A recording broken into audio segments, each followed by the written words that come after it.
खाला ज़ुबैदा की बेटी इतनी भी छोटी नहीं थी जितना मैं समझ रहा था। आज मैंने उसे गीले कपड़ों में देखा तो समझ गया कि ज़ुबैदा खाला की बेटी अब जवान हो चुकी है।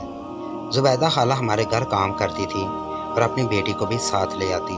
वह सारा दिन हमारे घर के काम करती। वह देखने में बहुत खूबसूरत थी, अभी जवानी की दहलीज पर कदम रख रही थी। उसका गोरा जिस्म देखकर मैं पागल सा हो गया था। एक दिन खाला ज़ुबैदा की तबीयत खराब थी और घर में कोई नहीं था। जब खाला ज़ुबैदा की बेटी, जिसका नाम शमीम था, वह दरवाज़ा खोलते ही मेरे कमरे में दाखिल हुई। गर्मियों के दिन थे। जब मैंने उसके कपड़े देखे तो वह फुल पसीने से भीगे हुए थे। शायद उसने अभी तक अपने प्राइवेट कपड़े पहनने शुरू नहीं किए थे। मेरी नज़र जैसे ही उसके गोरे बदन पर पड़ी तो मैं अपने होश खो बैठा। उसने अपनी माँ के बारे में बताया।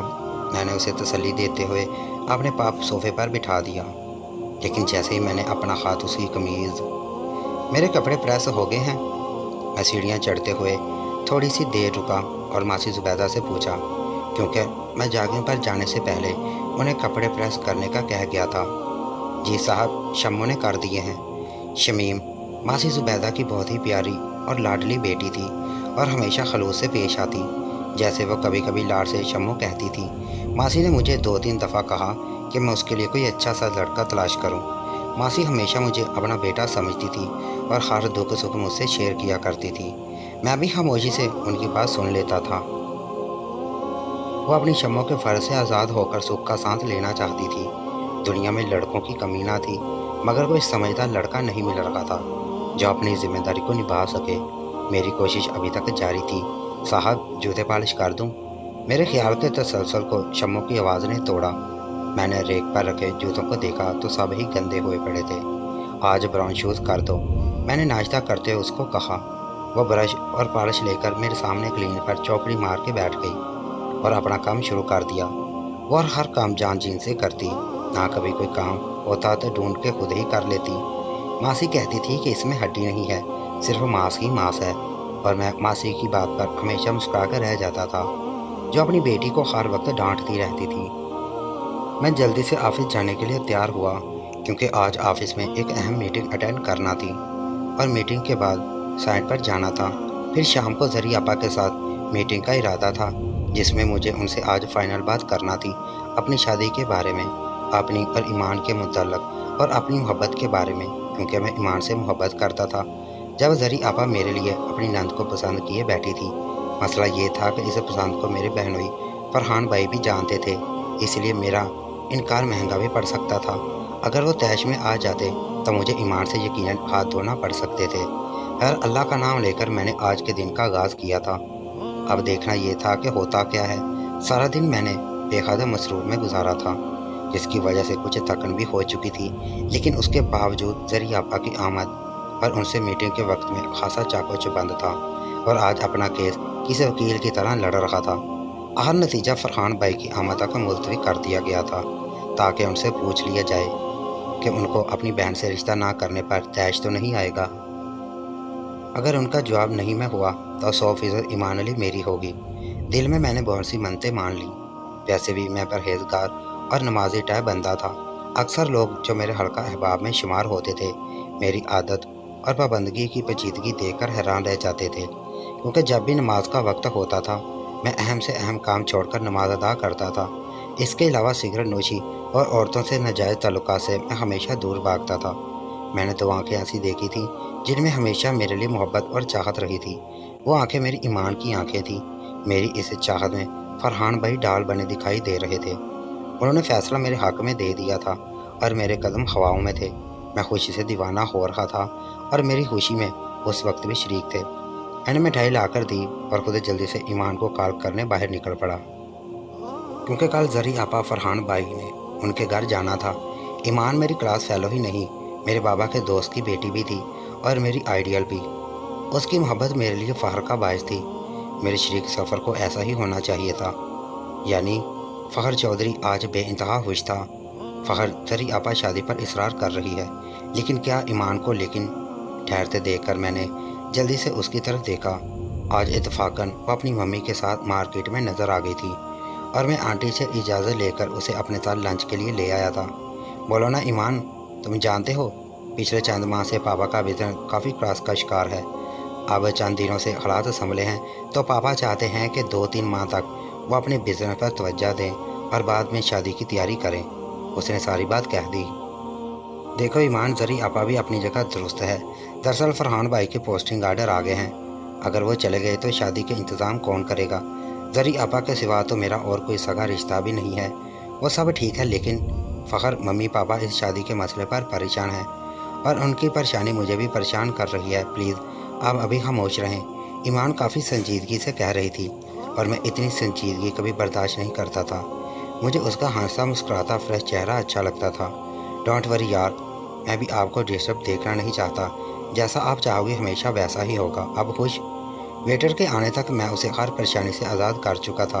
उसने मुस्कुराते हुए मेरे हाथ पर हाथ रखा, शुक्रिया अदा करने लगी। आप बहुत अच्छे हैं फ़खर, मैं जानता हूँ। उसकी बेसख्ता तारीफ़ करने पर मैंने जवाब दिया तो वह एकदम हंसी थी। मैं पल भर करके उसके पीछे ही निकल आया था। ईमान मुझसे 2 कदम आगे चल रही थी। रेस्टोरेंट की सीढ़ियाँ उतरते हुए बेइरादा ही मेरी नज़र सामने से आती लड़की पर ठहर गई। वह गैर मामूली हुस्न की मालक थी, लेकिन इंतहाई सादा लिबास और स्कार्फ में मलबूस थी। मैं उसकी गैर मामूली हुस्न को देखकर चौंक सा गया और एकदम रुक गया। वो लड़की मेरे पास से गुजरकर बहुत दूर जा चुकी थी, मगर ईमान ने मुझे उसकी तरफ देखते हुए देख लिया था। फ़खर, ये मर्द हर चेहरे पर क्यों फिदा हो जाते हैं?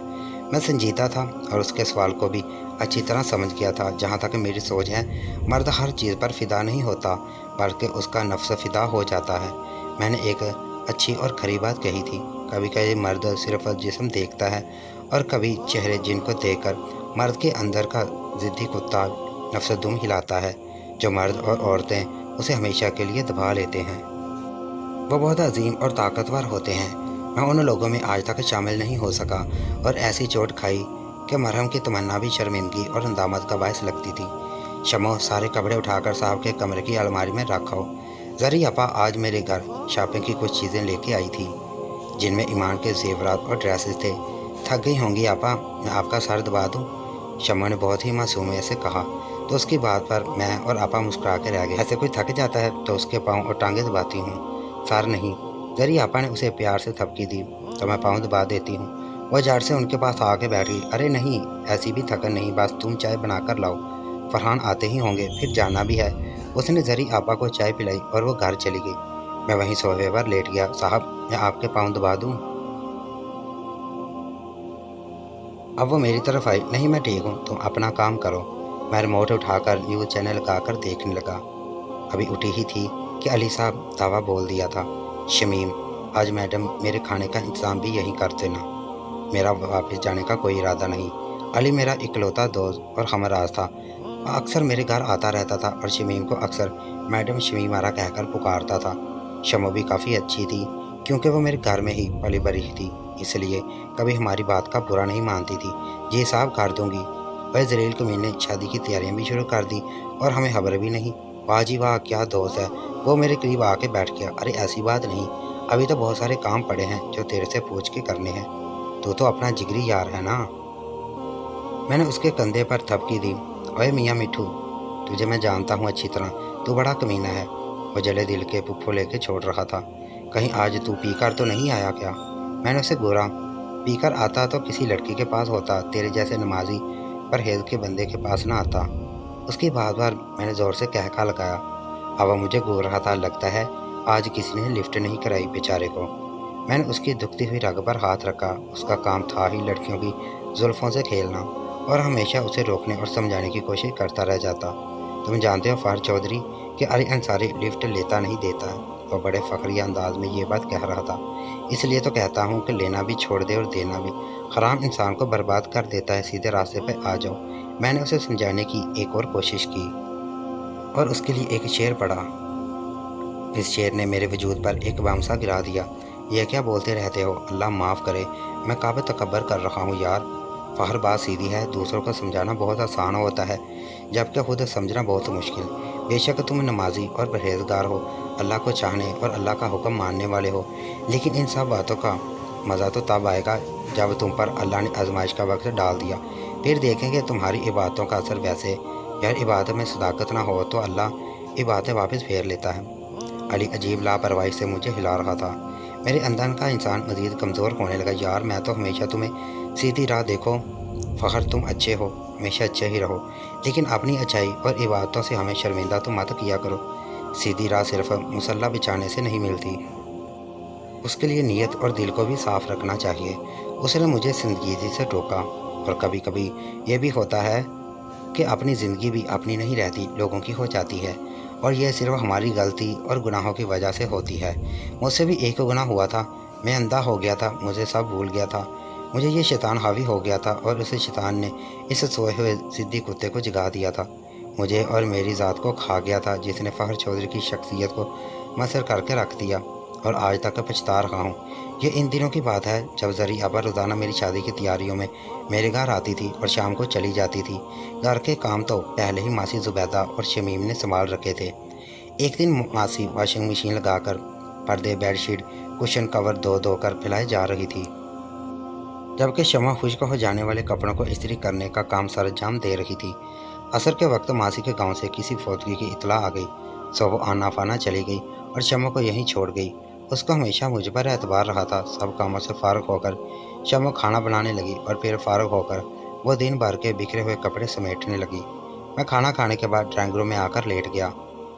मेरी आंख लग गई और कब बारिश और तूफान ने हल्ला बोल दिया। अचानक ज़ोरदार धमाके पर मेरी आंख खुली। इतना शदीद तूफान, मैंने खिड़की करीब जाकर खिड़की बंद करना चाही। साहब ये कपड़े। मेरे पीछे शमीम की बोली हुई सांसों की आवाज़ आई। मैंने हैरत से मुड़कर देखा, कुछ लापरवाही रह गई। सोचा तूफान से कहीं उड़ ना जाए, इसलिए जाकर ले आई। यहाँ रख दो, सारे भीगे हुए हैं। उसने फर्श पर एक कोने की तरफ इशारा किया, क्योंकि बाकी सब दरवाजे तो उस वक्त बंद थे। साहब कपड़े रख दूं, उसने जुमला दोहराया, जबकि मेरी नज़र उस पर जमी थी। उसकी बेखबरी और लापरवाही के बाद उसके कई पोशीदा राज खुल रहे थे और मेरी खुद फरमाइशी के बायस मेरी ज़मीर की कोठरी से बंधा हुआ ज़िद्दी कुत्ता खुल चुका था।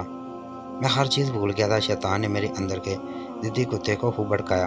मैं जो कि गुनाह स्वाब का दामन निचोड़ बैठा था, उसके हाथों से कपड़े उठाते हुए उसके करीब आ गया और फिर 2 कदम की जन्नत गंवाने के लिए कदम उठा लिया। ऐसा कदम जो गुनाह कबीरा था, वह गुनाह कर बैठा था। शमों के तमाम तरजीहात और चीखों पुकार दम तोड़ गई। वो बेदम सो गई और फिर अगली सुबह मेरी गुनाह की सुबह थी। मेरी गुनाह की ज़िंदगी शुरू हो चुकी थी। शैतान खुश हो चुका था और वह ज़िद्दी कुत्ता लंबी तान के सो चुका था, लेकिन ज़मीर की आंखें खुल चुकी थी और उसके जागने से बहुत कुछ जाग चुका था। गुनाह का एहसास, नदामत का एहसास, कुछ खो देने का एहसास और अपने मुकाम से गिरने का एहसास, जिसके बायस मेरे दिलो दिमाग में कांटे से उग गए थे। मेरा साफ सुथरा दामन गंदगी से भर गया था और साथ ही उस लड़की को भी तबाह कर डाला था जो अपनी मासूमियत और लापरवाही के हाथों मारी गई थी। जब इंसान शैतान के बहकावे में आता है तो वो कभी कभी अल्लाह की आजमाइश पर पूरा नहीं उतर सकता, और जो अल्लाह की आजमाइश पर पूरा नहीं उतरता वो सीख कैसे पाता। वो अपने लिए जहन्नम की आग खरीदता। गुनाहों के और जहन्नम भी मिल सकती है, जन्नत तो नहीं ना। वो फ़खर चौधरी जिसे अपने किरदार पर फ़ख्र होता था, शायद यही फ़ख्र मुँह के बल गिरा गया था। मैं हर फ़ख्र से खाली हो गया था, बिल्कुल खाली हाथ रह गया था। मुझे कुछ नहीं चाहिए, दफ़ा हो जाओ यहाँ से, कभी मेरे सामने मत आना, ओके। मैं हलक के बल चीखा। शमा उस वक्त सहमी सहमी मेरे लिए नाश्ते का पूछने आई थी। ऐसे में अब गुस्सा मेरे सर पर सवार होने लगा था। मैं बात बात का बतंगड़ बढ़ाने लगा था। इस कैफियत को सरी अपा ईमान और अली ने भी नोट किया। मैं अपना गुनाह, अपना जुर्म कैसे बताता, कहाँ से इतना हौसला लाता कि सब के सामने खुद को ज़मीन बोस कर सकता, अपनी गलती, अपना गुनाह दिखा सकता। कैसे कहता मैंने किसी की इज्जत रोंदी है, काश मैं पागल हो जाऊं, काश मेरा दिमाग मफलूज हो जाए। मैंने दोनों हाथों से सर थाम लिया और चंद सेकंड मेरा मोबाइल बजने लगा। नंबर देखा तो स्क्रीन पर ईमान अली का नाम जगमगा रहा था। लब भेज कर मैंने सेल ऑफ कर दिया। एक इंसान की गलती की सज़ा उसके अपनों को भी भुगतना पड़ती है, और ऐसा ही मेरे अपनों के साथ भी हो रहा था। मैं भी बेचैनी से उठकर ऑफिस से निकल आया था। ईमान की मम्मी और पापा शादी के डेट फिक्स करने का कह रहे थे।